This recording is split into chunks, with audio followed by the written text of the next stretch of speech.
Hello students, I am Kritaka Pathak from Axis Institute and today we are going to study another topic of the chapter organisms and populations. In the previous videos we had discussed about ecology, the abiotic and biotic factors, the interactions among various species, and in this video we are going to discuss about population.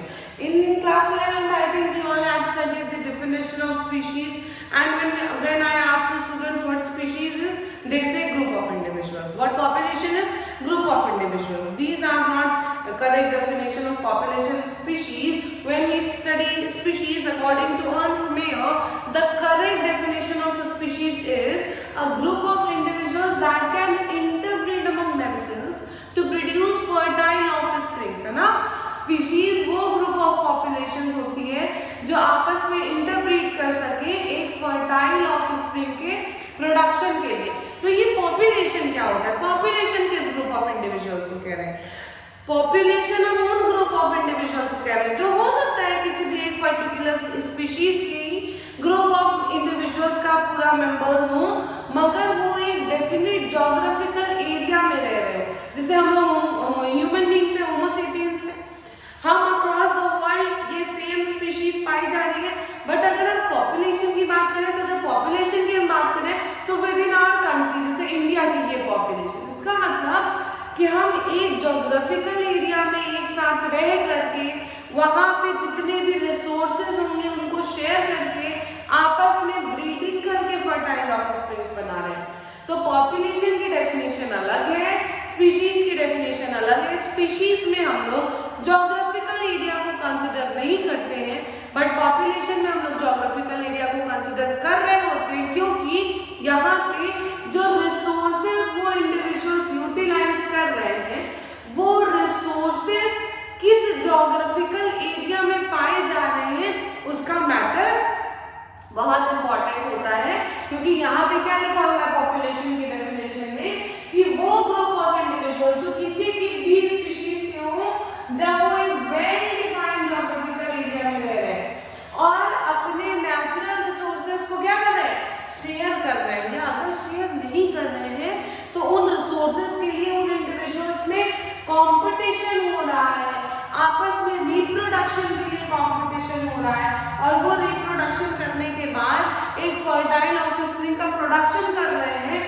उस group of individuals को हम population कह रहे होते हैं। ठीक है, तो हमने जब पॉपुलेशन समझ लिया तो हमें कुछ पॉपुलेशन के कैरेक्टर समझ लेंगे। फॉर एग्जाम्पल एक किसी इंडिविजुअल की डेथ होती है या एक इंडिविजुअल का बर्थ होता है, मगर जब हम किसी पॉपुलेशन की बात करते हैं तो उस समय बर्थ रेट बोलते हैं और डेथ रेट बोलते हैं। यानी कि एक पर्टिकुलर सपोज एक साल में कितने नए ऑफस्प्रिंग्स उस पर्टिकुलर पॉपुलेशन में उनका बर्थ हुआ अपॉन जितने ऑलरेडी ऑफस्प्रिंग्स पहले से एग्जिस्ट कर रहे थे, उन दोनों को जब हम डिवाइड करते हैं तो हमें मिलता है बर्थ रेट। सेम ऐसे ही विद इन अ ईयर कितने लोगों की डेथ हुई अपॉन में कितना टोटल नंबर ऑफ इंडिविजुअल है उन पॉपुलेशन के, जब हम उन दोनों को डिवाइड करते हैं तो हमें डेथ रेट मिलता है। तो किसी भी एक इंडिविजुअल की बर्थ रेट और डेथ रेट नहीं हो सकती है, मगर पूरे की पूरे पॉपुलेशन की बर्थ रेट और डेथ रेट होती है। तो यहाँ पे क्या लिखा हुआ है कि पॉपुलेशन के कुछ कैरेक्टर्स होते हैं, जैसे कि बर्थ रेट और डेथ रेट। किसी इंडिविजुअल का बर्थ और डेथ होगा मगर पूरी की पूरी पॉपुलेशन का बर्थ रेट और डेथ रेट होगा। ठीक है, तो ये बर्थ रेट को हम लोग क्या बोल सकते हैं? पर कैपिटा बर्थ बोल सकते हैं, और डेथ रेट को हम लोग पर कैपिटा डेथ बोल सकते हैं। जिसका मतलब है कि अगर बर्थ रेट ज्यादा हो किसी भी पॉपुलेशन में उन इंडिविजुअल्स का नंबर बढ़ रहा है, अगर डेथ रेट ज्यादा तो इसका मतलब कि उन पॉपुलेशन में इंडिविजुअल्स का नंबर जो है वो डिक्रीज हो रहा है, कम हो रहा है। फिर उसके बाद हम बात करते हैं कि जब कोई एक इंडिविजुअल है तो वो या तो मेल होगा या फिर फीमेल होगा। कोई इंडिविजुअल इन दोनों में से एक होता है, लेकिन जब हम पॉपुलेशन में जेंडर की बात करते हैं तो हम क्या बोलते हैं? Sex ratio. हम उस समय सेक्स रेशियो को डिस्कस कर रहे होते हैं, और ये सेक्स रेशियो क्या होता है? The number of females per 1000 male in an country is known as sex ratio. ठीक है, एक 1000 मेल्स पे कितनी फीमेल्स हैं उसे हम तो 2001 में हमारी कंट्री का सेक्स रेशियो था 933 पर 1000 मेल, ठीक है। उसके बाद 2011 में 940 पर 1000 मेल, और अभी 2021 में फिर से पॉपुलेशन का क्या बोलते हैं उसको काउंटिंग हुई, और सेंसस के अकॉर्डिंग अब हमारी कंट्री में 1020 फीमेल्स पर 1000 मेल्स है, ठीक है। तो ये सेक्स रेशियो है जो कि number of females per 1000 mail को काउंट कर रहा होता है। हमने जब ये तीन पॉपुलेशन एट्रीब्यूट्स देख लिए तो हमें अपनी पॉपुलेशन, मैंने अभी बोला अगर बर्थ रेट बढ़ रही होगी, अगर बर्थ रेट बढ़ रही है तो इसका मतलब पॉपुलेशन इंक्रीज कर रही है, और अगर डेथ रेट बढ़ रही है तो इसका मतलब पॉपुलेशन डिक्रीज कर रही है। तो ये पॉपुलेशन कौन सी वाली इंक्रीजिंग ऑर्डर शो कर रही है, कौन सी डिक्लाइनिंग शो कर रही है, इस चीज को समझने के लिए एक और ग्राफ आप लोग देख सकते हो। देखो यहाँ पे हमने पॉपुलेशन को एज कैटेगरी में डिवाइड कर दिया है। जो पॉपुलेशन में अभी इंडिविजुअल्स अभी बहुत छोटे हैं, यानी कि उनका प्री रिप्रोडक्टिव एज चल रहा है 0 ईयर्स से लेकर 12 ईयर्स तक के बच्चों को हमने ये येलो वाली लाइन में रखा है, ठीक है, येलो कलर से ये नोट करना है। और जो रिप्रोडक्टिव फेज में अभी प्रेजेंट है, ठीक है, एडोलेसेंस पीरियड से लेकर के अप टू 45 या 50 इयर्स तक जो लोग हैं उनको हमने ये रिप्रोडक्टिव फेज में ब्लू कलर से डिनोट कर दिया। और ये पिंक वाले कौन है, जिनका रिप्रोडक्टिव फेज अभी खत्म हो चुका है, वो पोस्ट रिप्रोडक्टिव इंडिविजुअल्स हैं। तो यही लिखा हुआ है कि तीनों ही, जो अभी रिप्रोडक्शन कर रहे हैं, जो बाद में कर चुके हैं, बाद में करेंगे यानी प्री रिप्रोडक्टिव वाले, और जिनका रिप्रोडक्शन फेज खत्म हो चुका है, ये तीनों ही इंडिविजुअल्स मिला करके पॉपुलेशन बना रहे हैं। तो बात करते हैं कि अब हमें इन तीनों को देख के कैसे पता चलेगा कि कोई पॉपुलेशन इंक्रीज कर रही है या डिक्रीज कर रही है। तो अगर किसी भी पॉपुलेशन में प्री रिप्रोडक्टिव फेज के इंडिविजुअल्स का नंबर ज्यादा है, इसका मतलब जो आज रिप्रोडक्शन नहीं कर सकते लेकिन आने वाले सालों में वो रिप्रोडक्शन करेंगे, अगर इनका नंबर ज्यादा है तो ये फिर पोस्ट प्री रिप्रोडक्टिव से रिप्रोडक्टिव फेज में जाएंगे। तो इनका नंबर ज्यादा, तो अब ये और बड़ी प्री रिप्रोडक्टिव पॉपुलेशन को अराइज कर सकते हैं। और ये जो आज ये पोस्ट रिप्रोडक्टिव वालों की डेथ होने के बाद जो आज रिप्रोडक्टिव में वो पोस्ट रिप्रोडक्टिव में जाए, इस तरह से ये पॉपुलेशन बढ़ती जाएगी। और ऐसी पॉपुलेशन जिसमें यंग इंडिविजुअल्स का नंबर ज्यादा है, हम उस पॉपुलेशन को बोल रहे हैं एक्सपैंडिंग पॉपुलेशन है, ठीक है। अब बात करते हैं स्टेबल पॉपुलेशन किसे कह रहे हैं, जिस पॉपुलेशन में ये पोस्ट रिप्रोडक्टिव और प्री रिप्रोडक्टिव का नंबर इक्वल होता है, यानी कि जब ये पोस्ट रिप्रोडक्टिव वालों की डेथ हो जाएगी तो रिप्रोडक्टिव वाले पोस्ट रिप्रोडक्टिव में आएंगे, और अब जो प्री रिप्रोडक्टिव में वो रिप्रोडक्टिव में आएंगे सेम उतने ही नंबर में। तो ये उतने ही इंडिविजुअल्स को फिर से अराइज कर पाएंगे, यानी कि ये पॉपुलेशन न बढ़ रही है न घट रही है, ये पॉपुलेशन स्टेबल पॉपुलेशन हो गई, ठीक है। तीसरा केस देख लेते हैं, जब पॉपुलेशन का नंबर में प्री रिप्रोडक्टिव फेज के इंडिविजुअल्स कम, रिप्रोडक्टिव फेज के इंडिविजुअल्स ज्यादा। तो यहाँ पे देखो जो आज पोस्ट रिप्रोडक्टिव वाले अगर इनकी डेथ हो गई तो ये बाद में पोस्ट रिप्रोडक्टिव में जाएंगे जो आज रिप्रोडक्टिव में, और जो रिप्रोडक्टिव फेज में ये रिप्रोडक्टिव फेज के इंडिविजुअल प्री रिप्रोडक्टिव फेज के इंडिविजुअल्स जब रिप्रोडक्टिव फेज में जाएंगे तो ये क्योंकि इनका नंबर कम है तो ये कम नंबर ऑफ इंडिविजुअल्स को प्रोड्यूस करेंगे ना, क्योंकि इनका नंबर कम है तो ये कम नंबर ऑफ इंडिविजुअल्स को प्रोड्यूस करेंगे, यानी कि जितने आज थे कल उससे कम हो जाएंगे। इसीलिए हम इस पॉपुलेशन को कह रहे हैं कि ये वाली पॉपुलेशन जो है वो डिक्लाइनिंग पॉपुलेशन है, वो पॉपुलेशन साल दर साल कम होती जाएगी, इसीलिए हम उसे क्या बोल रहे हैं, डिक्लाइनिंग पॉपुलेशन बोल रहे हैं। तो अब जब हमने पॉपुलेशन के बारे में इतनी चीजें पढ़ ली तो पॉपुलेशन डेंसिटी को कौन कौन सी चीजें अफेक्ट करती हैं ये चीज हमें सुनना होगा। लेकिन देखो तुमने पिछले लेक्चर में पढ़ा होगा दो फैक्टर्स जब हम पार्शियल रेगुलेटर्स पढ़ा रहे थे तो मैंने बताया था कि वो ऑर्गेनिजम्स जो अपनी बॉडी का टेम्परेचर नहीं मेंटेन कर पाते, मगर ऐसी स्ट्रेसफुल कंडीशन से बचने के लिए वो माइग्रेट करते हैं into a favourable more hospitable area, जहां उनको ज्यादा इजीली सर्वाइवल वो उस टेम्परेचर में कर सके। एग्जाम्पल मैंने दिया था साइबेरियन क्रेन्स का, कि अभी ठंडी में वो साइबेरियन क्रेन्स हमारी कंट्री में आती है, राजस्थान जा रही है, इलाहाबाद आ रही है, ओडिशा आ रही है, वो इसीलिए ना क्योंकि यहाँ पे अभी टेम्परेचर ठंडा था तो वो साइबेरियन क्रेन्स उड़ते हुए यहाँ चली आई। तो हमने माइग्रेशन टर्म पढ़ा कि किसी भी पॉपुलेशन का एक स्पीशीज से दूसरे स्पीशीज में जो हैबिटेट चेंज है उसे हम बोल रहे हैं माइग्रेशन। तो माइग्रेशन देखो बेटा वो अफेक्ट कर रहा है कब, जब पॉपुलेशन एक जगह से जहां से वो चली वहां तो पॉपुलेशन डेंसिटी कम हो गई और जहां पे गई वहां पे पॉपुलेशन डेंसिटी इंक्रीज हो गई। तो जहां से पॉपुलेशन चलना स्टार्ट करती है उसे हम बोलते हैं ई माइग्रेशन, और जहां पे पॉपुलेशन आती है रहने के लिए वहां उसको हम बोलते हैं इन माइग्रेशन।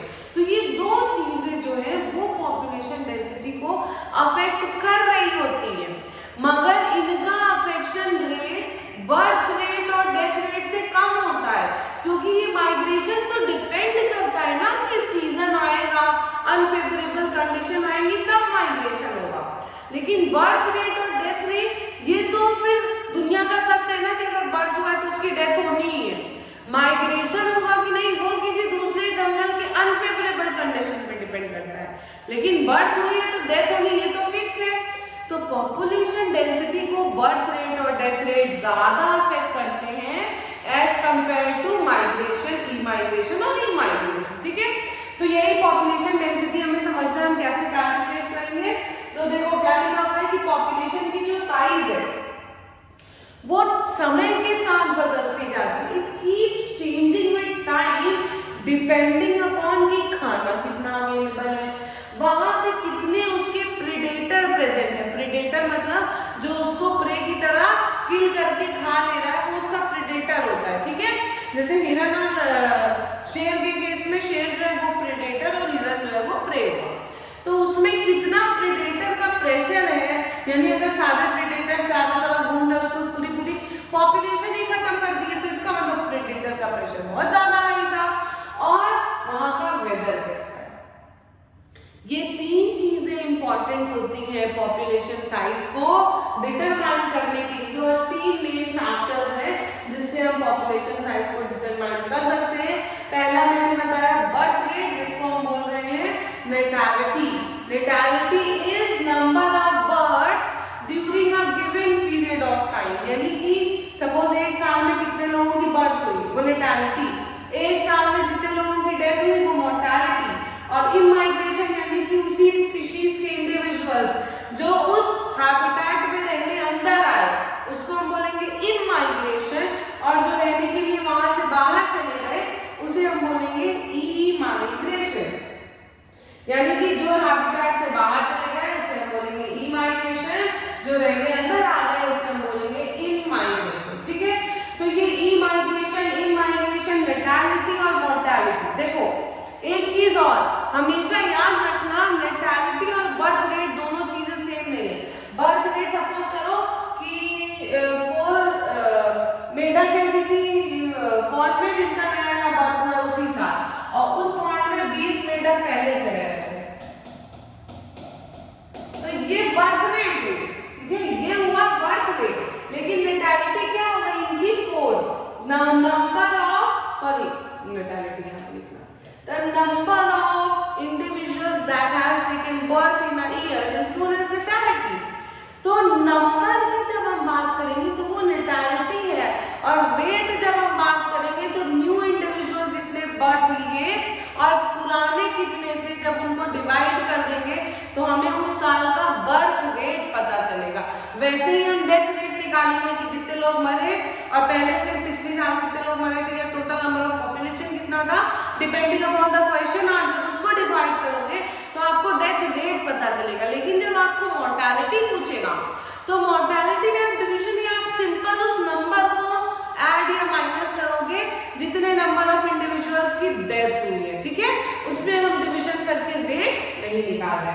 तो जब हमने इतनी चीजें पढ़ ली तो यहाँ पे देखो कोई भी पॉपुलेशन डेंसिटी जिसे हम N से डिनोट कर रहे हैं, तो ये पॉपुलेशन डेंसिटी इन 4 फैक्टर्स पे डिपेंड करती है, इमाइग्रेशन, नेटालिटी और मोर्टेलिटी। यहाँ पे आप देख सकते हो कि नेटालिटी जो है वो पॉपुलेशन डेंसिटी में पॉजिटिव इन्फ्लुएंस कर रही है, यानी कि इस नेटालिटी की वजह से पॉपुलेशन डेंसिटी इंक्रीज कर रही है और मोर्टेलिटी की वजह से पॉपुलेशन डेंसिटी डिक्रीज कर रही है।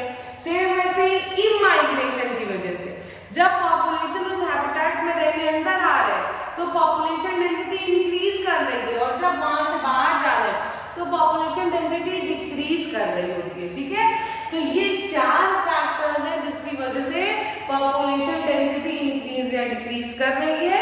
अब हम इस इक्वेशन से समझने की कोशिश करते हैं कि जब हमें क्वेश्चन दिया जाएगा पॉपुलेशन डेंसिटी कैलकुलेट करने का तो हम कैसे कैलकुलेट करेंगे। देखो तुम्हें n नंबर ऑफ इंडिविजुअल्स बताए जाएंगे क्योंकि उस पॉपुलेशन में किसी एक समय पे कुछ नंबर ऑफ इंडिविजुअल्स रहे होंगे, फिर पूछा जाएगा कि 1 साल बाद या 2 साल बाद कितने इंडिविजुअल्स हुए, यानी कि तुमसे क्या पूछा जाएगा t+1, जितना भी टाइम पूछा जाए उतने टाइम के बाद कितने इंडिविजुअल्स हुए। तो जो इनिशियल नंबर ऑफ पॉपुलेशन था यानी कि ये nt है ना, जो टाइम t पे जो नंबर ऑफ पॉपुलेशन डेंसिटी थी उसमें जितने लोगों की बर्थ हुई प्लस जितने लोगों का इमाइग्रेशन हुआ, हम इन दोनों को प्लस करके जितने लोगों की डेथ हुई और जितने लोग इमाइग्रेट कर गए, ये दोनों नेगेटिव इन्फ्लुएंसिंग थे पॉपुलेशन डेंसिटी में, इनको हम जब इक्वेट कर देंगे तो हमें मिल जाएगा कि वो पॉपुलेशन की डेंसिटी कितनी है। अब एक बात लिखी हुई है कि अगर पॉपुलेशन डेंसिटी में ये बर्थ और इमाइग्रेशन का नंबर ज्यादा है एज कंपेयर टू डेथ और इमाइग्रेट से तो पॉपुलेशन डेंसिटी इंक्रीज करेगी, और अगर डेथ और इमाइग्रेशन का नंबर ज्यादा है यानी कि उस पॉपुलेशन में डेथ भी ज्यादा हो रही है और वहां से लोग दूसरे हैबिटेट में भी चले जा रहे हैं तो वो वाली पॉपुलेशन डेंसिटी डिक्रीज करेगी, है ना। इस हिसाब से पॉपुलेशन डेंसिटी जो है वो चेंज हो रही होती है। Thank you for the class.